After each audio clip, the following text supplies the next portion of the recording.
Sir, ಈ ಇತ್ತೀಚಿನ ದಿನಗಳಲ್ಲಿ ಮೇಕಪ್ ಮಾಡಬೇಕಾದಾಗ ಅಂದ್ರೆ ನಾನು ಕೇಳ್ತಾ ಇರೋದು, ನೀವೆಲ್ಲ ಒಂದು ಪ್ರೊಸೆಸ್ ಅಲ್ಲಿ ಬಂದಿದ್ದೀರಾ. ಅಸಿಸ್ಟೆಂಟ್ ಆಗಿ ಟಚ್ ಅಪ್ ಮಾಡಿಕೊಂಡು ಟ್ರೇ ಹಿಡ್ಕೊಂಡು, ನಿಮ್ದೇ ಎಕ್ಸ್ಪೀರಿಯನ್ಸ್ ಟ್ರೇ ಹಿಡ್ಕೊಂಡು, ಆಮೇಲೆ ಚೀಫ್ ಆಗಬೇಕು ಅಂತ ₹500 ಸಾಲ ಮಾಡಿ ರಸೀದಿ ತಗೊಂಡು ನಾನು ಆಗಿದ್ದೀನಿ, ನಂಗೆ ಇನ್ನಾದ್ರೂ ಪೊಸಿಷನ್ ಕೊಡಿ, ಅಲ್ಲೂ ನಂಗೆ ಸಂಬಳ ಬೇಡ, ನಾನು ಫಸ್ಟ್ ಮಾಡ್ತೀನಿ ಆಮೇಲೆ ನೋಡಿ ಅಂತ ಕಲ್ತ್ಕೊಂಡು ಬಂದಂತ ಒಂದು ಕಾಲಘಟ್ಟದಲ್ಲಿ ಇರೋರು, ದೊಡ್ಡ ದೊಡ್ಡ ಹೀರೋಗಳ ಜೊತೆ ಕೆಲಸ ಮಾಡಿದವರು, ರೂಮ್ ಶೇರ್ ಮಾಡ್ಕೊಂಡು, ನೀವು ಎಕ್ಸ್ಪೀರಿಯನ್ಸ್ ಅದನ್ನ ಎಲ್ಲ ನಿಲ್ಲು ಶೇರ್ ಮಾಡೋಕ್ಕಾಗಲ್ಲ ಆ ಥರ ಇದೆ. ಅದನ್ನೆಲ್ಲ ಮಾಡ್ಕೊಂಡು ಬಂದ ಒಂದು ಕಾಲ. ಈಗ 2025 ಈಗಿನ ಕಾಲ ನೋಡಿದಾಗ ಮೊಬೈಲ್ ಓಪನ್ ಮಾಡಿದ್ರೆ ಒಬ್ರು ಬರೀ ರೀಲಿಗೋಸ್ಕರ ಮೇಕಪ್ ಕಲಿಯೋರು ಇದ್ದಾರೆ. ಇನ್ನೊಂದಷ್ಟು ಕಡೆ ಅದನ್ನೇ ಸ್ಕ್ರೋಲ್ ಮಾಡಿದ್ರೆ ನಾನು ಮೇಕಪ್ ಕಲಿಸ್ಕೊಡ್ತೀನಿ ಬನ್ನಿ, ಕ್ಲಾಸ್ ಕೊಡ್ತೀನಿ ಅಂತ ಹೇಳ್ತಾರೆ.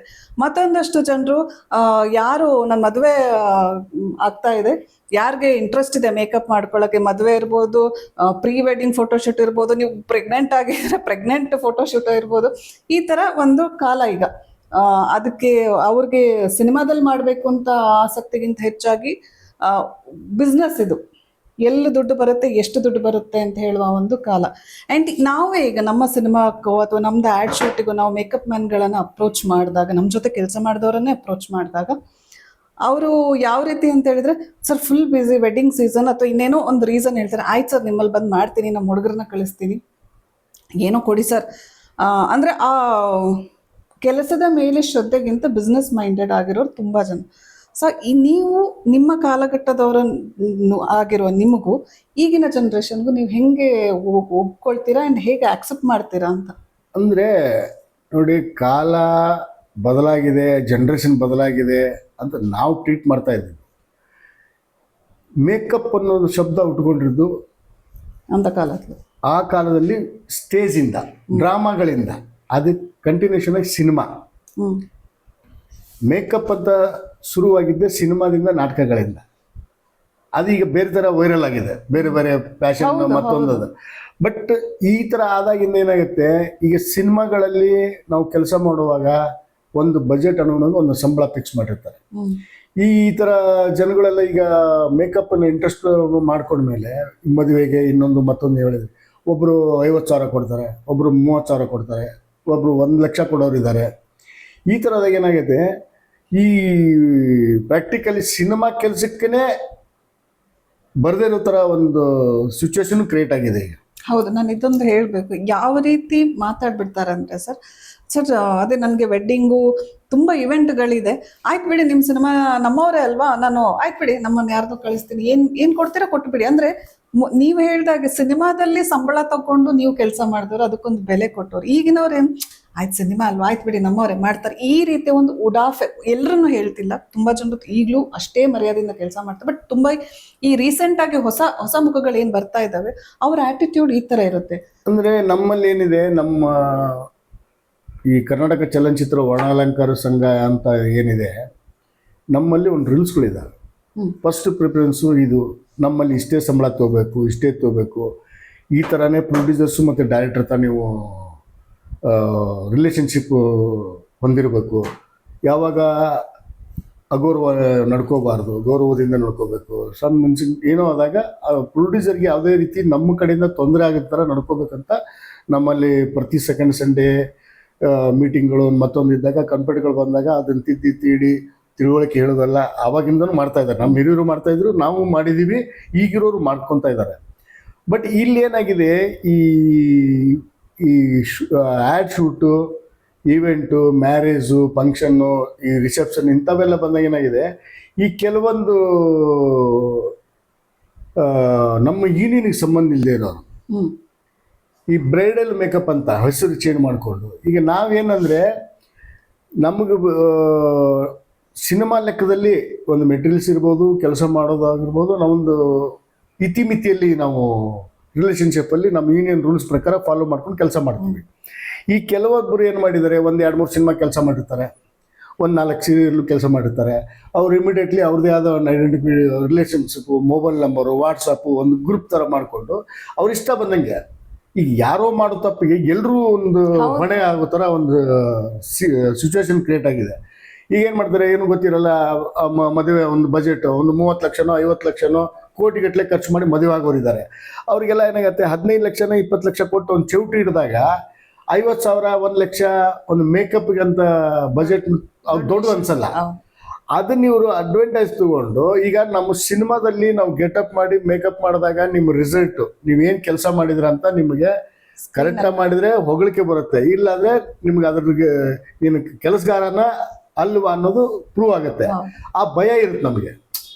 ಆ ಡೈರೆಕ್ಟ್ರು, ಕ್ಯಾಮ್ರಾಮ್ಯಾನು, ಮತ್ತೊಂದು ಇನ್ನು ಈ ಸಿನಿಮಾದಲ್ಲಿ ತಪ್ಪು ಮಾಡಿದ್ರೆ ಇನ್ನೊಂದು ಸಿನಿಮಾ ನಮ್ಗೆ ಸಿಗುತ್ತೋ ಇಲ್ವೋ, ನಮ್ಮ ಕ್ಯಾರಿಯರ್ ಹಾಳಾಗತ್ತೆ ಅನ್ನೋ ಭಯ ಭಕ್ತಿಯಿಂದ ನಾವು ಕೆಲಸ ಮಾಡ್ತೀವಿ.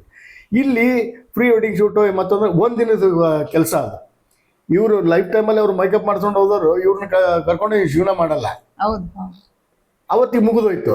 ಇದು ಹಾಬಿ ದುಡ್ಡಿಗೋಸ್ಕರ ಕಮರ್ಷಿಯಲ್ ಆಗಿ ಅದನ್ನ ಈ ಮದುವೆ ಸಮಾರಂಭ ಇನ್ನೊಂದು ಅವ್ರ ಉತ್ಸಾಹ ಮತ್ತು ಅವ್ರ ಒಂದು ಏನಂತೀವಿ ಅವ್ರು ಪ್ರೀತಿಸ್ತಾರಲ್ಲ, ಮೇಕಪ್ ಅಂದ್ರೆ ಹಿಂಗಿರ್ಬೇಕು, ನಾನು ಸುಂದರವಾಗಿ ಕಾಣಬೇಕು, ನಾನು ಗ್ರ್ಯಾಂಡ್ ಆಗಿರ್ಬೇಕು ಅಂತ ಅವ್ರು ಏನೊಂದು ಆಸೆ, ಅದನ್ನ ಬೆನಿಫಿಟ್ ತೊಗೊತಾ ಇದ್ದಾರೆ.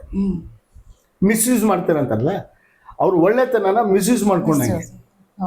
ಈಗ ನಿಮಗೆ ಎಷ್ಟೇ ಮದುವೆ ಆಗಲಿ ಏನಾಗಲಿ, ಏನಪ್ಪ ನಿಮ್ಮ ಯೂನಿಯನ್ ರೂಲ್ಸ್ ಇದೆ, ನೀನು ಯೂನಿಯನ್ ಹುಡುಗನ, ಯೂನಿಯನ್ ರೂಲ್ಸ ಎಷ್ಟಿದೆ ನಿನ್ನ ಸಂಬಳ, ಇಷ್ಟು ಕೊಡ್ತೀವಿ. ನಮ್ಮ ಸಿನಿಮಾ ಶೂಟಿಂಗ್ ಸ್ಟೈಲಲ್ಲೇ ಮದುವೆಗೆ ಬರ್ರಿ ಅಂದರೆ ಬರ್ತಾರೆ ಯಾರು ಬರಲ್ಲ. ಆಮೇಲೆ ಏನಾಗೆ ಈಗ MG ರೋಡು, ಬ್ರಿಗೇಡ್ ರೋಡು, ಮತ್ತೊಂದು ಆಮೇಲೆ ಈ ಕೆಲವೊಂದು ಬ್ಯೂಟಿ ಪಾರ್ಲರ್ನವರೆಲ್ಲ ಏನಾಗ್ಬಿಟ್ಟಿದ್ದಾರೆ, 2-3 ಸೀರಿಯಲ್ಗೆ ಅಸಿಸ್ಟೆಂಟ್ ಆಗಿ ಹೋಗೋದು, ಮತ್ತೊಂದು ಹೋಗೋದು ಮಾಡಿ ಬ್ಯೂಟಿ ಪಾರ್ಲರ್ ಮಾಡ್ತಾರೆ. ಸುಮ್ಮನೆ ಏನಾಗಿದೆ, ಒಂದು ಸ್ವಲ್ಪ ಫೌಂಡೇಶನ್ ಹಾಕ್ಬಿಟ್ಟು ಪೌಡರ್ ಪ್ಯಾಡ್ ಮಾಡಿ ಚಿನ್ನು ಚೀಕ್ ರೋಸು ಲಿಪ್ಟಿಕ್ ಹಾಕ್ಬಿಟ್ರೆ ಮೇಕಪ್ ಅನ್ಕೊಂಡ್ಬಿಟ್ಟವ್ರು.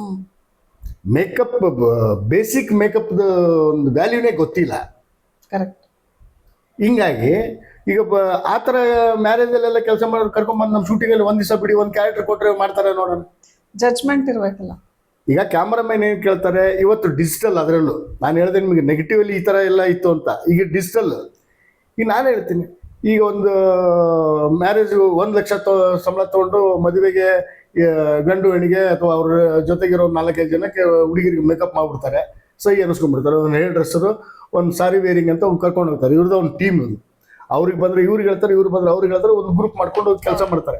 ಅವರೇ ಬಂದ್ಬಿಟ್ಟು ನಮ್ಮ ಸೀರಿಯಲ್ಲು ಶೂಟಿಂಗಿಗೆ ಸಿನಿಮಾಗೆ ಬಂದು ಒಂದು ಯಾವುದೋ ಒಂದು ಕ್ಯಾರೆಕ್ಟ್ರು ಈ ಥರ ಮಾಡಪ್ಪ, ಒಂದು 18 ವರ್ಷ ಇರೋರನ್ನ ಈ ಉಮಾಶ್ರೀ ಅವರು ಪುಟ್ಟನಂಜ ಥರ ಒಂದು ಕ್ಯಾರೆಕ್ಟರ್ ಮಾಡಿದ್ರು ಗೊತ್ತಾ, ಆ ಥರ ಒಂದು ಗೆಟಪ್ ಮಾಡಿದ್ರೆ ಮಾಡೋಕ್ಕಾಗತ್ತೆ ಅವ್ರಿಗೆ?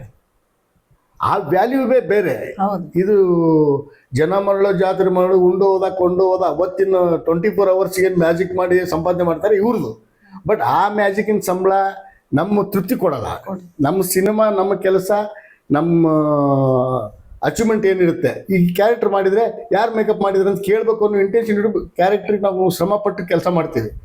ಅದನ್ನು ನಾವು ಎಕ್ಸ್ಪೆಕ್ಟ್ ಮಾಡ್ತಾ ಇರ್ತೀವಿ. ತಗೊಳ್ಳೋ ಸಂಬಳ ಯಾವತ್ತೂ ಶಾಶ್ವತ ಅಲ್ಲ, ನಾವು ಮಾಡಿದ ಕೆಲಸ ಶಾಶ್ವತ. ಆ ಈವೆಂಟು ಮತ್ತೊಂದು ಮಾಡೋರಿಗೆಲ್ಲ ನಮ್ಮ ಸಿನಿಮಾಕ್ಕೆ ಸಂಬಂಧನೇ ಇಲ್ಲ. ಆಮೇಲೆ ಕೆಲವೊಬ್ಬರು ಸಿನಿಮಾದಲ್ಲಿ ನಾನು ಆ ಹೀರೋಯಿನ್ ಮಾಡಿದ್ದೀನಿ, ಈ ಹೀರೋಗೆ ಮಾಡಿದ್ದೀನಿ ಅಂತ ಬಿಲ್ಡಪ್ ತೊಗೊಂಡು ಕೆಲಸ ಗಿಟ್ಟಿಸ್ಕೊಳ್ಳೋರು ಇದ್ದಾರೆ. ಹೌದು, ಬಟ್ ಅದು ಕಂಟಿನ್ಯೂ ಆಗಲ್ಲ. ಬಟ್ ಅದು ಪ್ರಾಕ್ಟಿಕಲ್ ಇರಲ್ಲ. ಯಾವ್ದು ಪ್ರಾಕ್ಟಿಕಲ್ ಇರಲ್ಲ. ಆವಾಗ ಏನು ಮಾಡ್ತಾರೆ ಜನಗಳು, ನಂಬ್ತಾರೆ, ಮಾಡಿಸ್ಕೊತಾರೆ. ಅದು ಒಂಥರ ಅವ್ರದ್ದು ಜೀವನ ಮಾಡೋ ಒಂದು ಸ್ಟೈಲ್ ಆಗಿದೆ. ಹೊಸ ಯುಗದ ಹೊಸ ಟೈಪ್ ಆಫ್ ಮೇಕಪ್, ಅದರಲ್ಲೂ ವಿಂಗಡಣೆ ಸಿನಿಮಾ. ಆಮೇಲೆ ನಾವೆಲ್ಲ ಏನ್ ಮಾಡ್ತಾ ಇದ್ವಿ, ಫಿಂಗರ್ ಇಂದ ಮೇಕಪ್ ಮಾಡ್ತಾ ಇದ್ವಿ, ಸ್ಪಾಂಜ್ ಇಂದ ಮಾಡ್ತಾ ಇದ್ವಿ, ಏನೋ ಒಂದು. ಈಗ ಏನಾಗಿದೆ, ಒಂಥರ ದೂರದೃಷ್ಟಿ, ಬ್ರಷ್ ಟಚ್ ಮಾಡಂಗಿಲ್ಲ, ಅದೊಂದು ಸ್ಟೈಲ್ ಈಗ. ಅದೇನಾಗುತ್ತೆ ನಿಮಗೆ, ಈ 2 hour 3 hour ಇದು ಮಾಡುವಾಗ ಬ್ರಷ್ ನಾವೇನಂದ್ರೆ ಈ ವಾಟರ್ ಪ್ರೂಫ್ ಇನ್ನೊಂದು. ಮತ್ತು ಈಗ ನಾವೇನು ಮೇಕಪ್ ಮಾಡಿದ್ರು ನೀವು ಬೆಳಗಿಂದ, ಈಗ ಚೆನ್ನೈ ಆ ಟೆಂಪ್ರೇಚರ್ ಬಿಸಿಲಲ್ಲಿ ಮೇಕಪ್ ಕರಗಬಾರ್ದು, ಇನ್ನೊಂದಿರಬಾರ್ದು. ಆ ಒಂದು ಬೇಸ್ ಇಟ್ಕೊಂಡು ಏನೇನು ಮಾಡಬೇಕು ಆ ಥರ ಒಂದು ಮಾಡ್ತಾಯಿದ್ವಿ. ಈಗ ಸಪೋಸ್ ಮುಖ ಈಗ ತೊಳೆಯೋ ಸೀನ್ ಇರುತ್ತೆ, ಐಲೈನರ್ ಇರ್ಬೋದು, ಮಸ್ಕಾರ ಇರ್ಬೋದು, ಅಥವಾ ಪ್ಯಾಚ್ ಆಗೋದು ಅಂಥವೆಲ್ಲ ಆಗಬಾರ್ದು ಅನ್ನೋದಕ್ಕೆ ಆ ಥರ ಈಗೇನಾಗಿದೆ, ಅವಾಗ ಬೆಳಿಗ್ಗೆ ಒಂದ್ಸತಿ 6 ಗಂಟೆ ಮೇಕಪ್ ಮಾಡಿದ್ರೆ 2 ಗಂಟೆಗೆ ಟಚ್ ಮಾಡ್ತಾ ಇದ್ವಿ ನಾವು. ಮತ್ತೆ ನೈಟ್ವರೆಗೂ ನಮ್ಗೆ ಡಿಸ್ಟರ್ಬ್ ಇಲ್ಲ. ಈಗ ಪ್ರತಿ ಶಾರ್ಟ್ಗೂ ಬ್ರಷ್ ಮಾಡ್ತಾನೆ ಇರ್ತಾರೆ, ಅವಾಗ ಅದು ಇರ್ಲಿಲ್ಲ.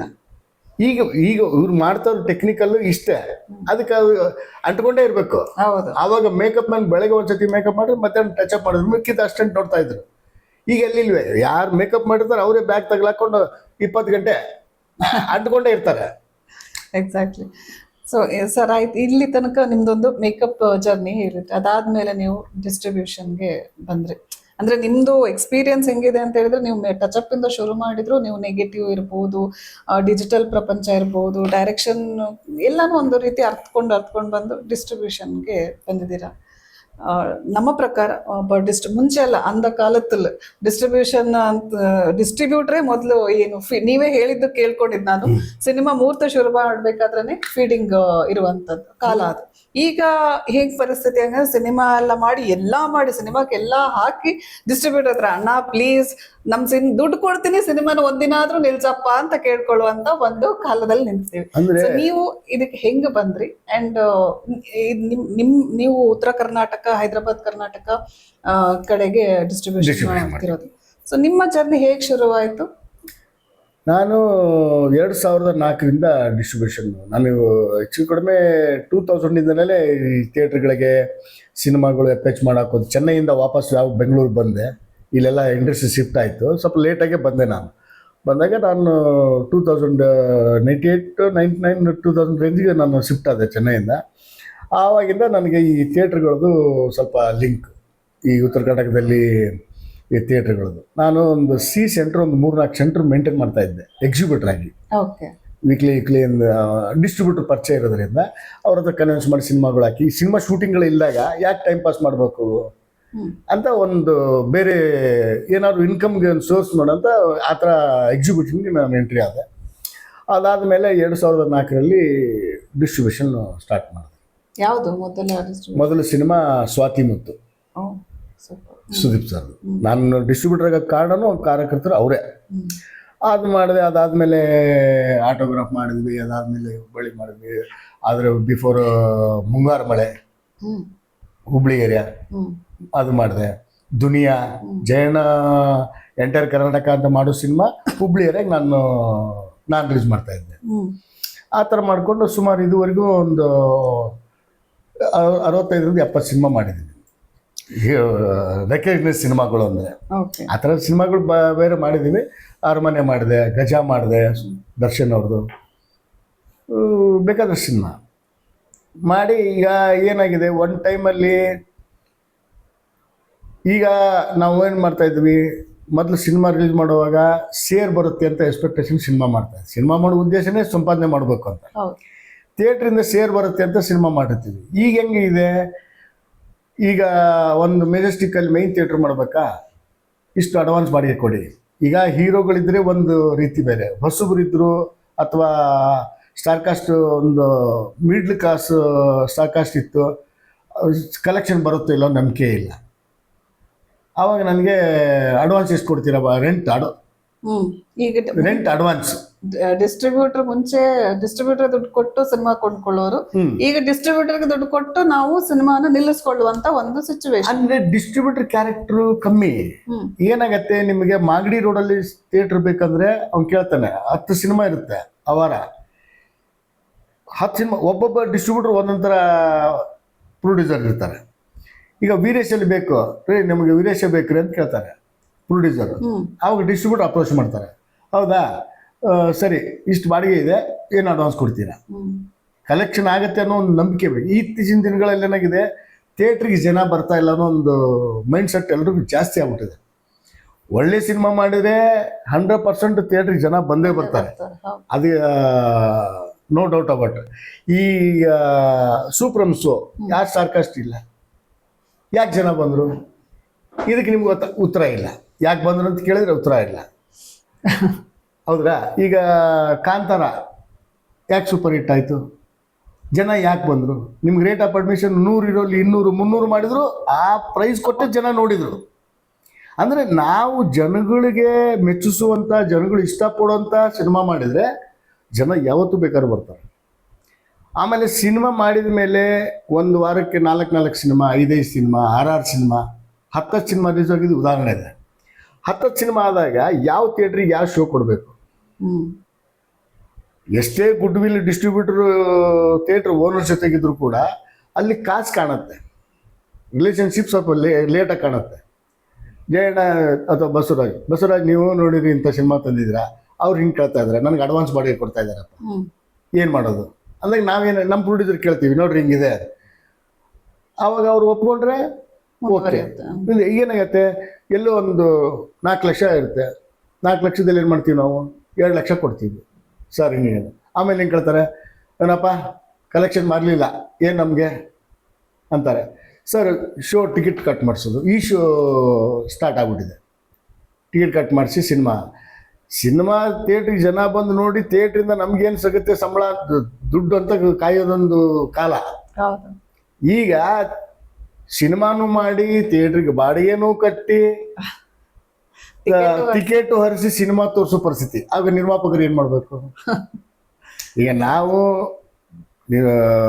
ಪ್ರೊಡಕ್ಷನ್ ಮಾಡೋದ್ರಲ್ಲೂ ವಿಷಯ ಗೊತ್ತಿರೋದ್ರಿಂದ, ಡಿಸ್ಟ್ರಿಬ್ಯೂಷನಲ್ಲೂ ವಿಷಯ ಗೊತ್ತಿರೋದ್ರಿಂದ ನಾವು ಕೆಲವೊಂದು ಹೇಳ್ತೀವಿ, ಸರ್ ಇಷ್ಟು ವರ್ಷ 3 ವರ್ಷ ಪ್ರೊಡಕ್ಷನ್ ಮಾಡಿದ್ದೀರಾ, ಈಗ ಅಪೋಸಿಷನ್ ಸಿನಿಮಾಗಳಿದ್ದಾವೆ, ಈಗ ಬೇಡ ಮಾಡೋಣ.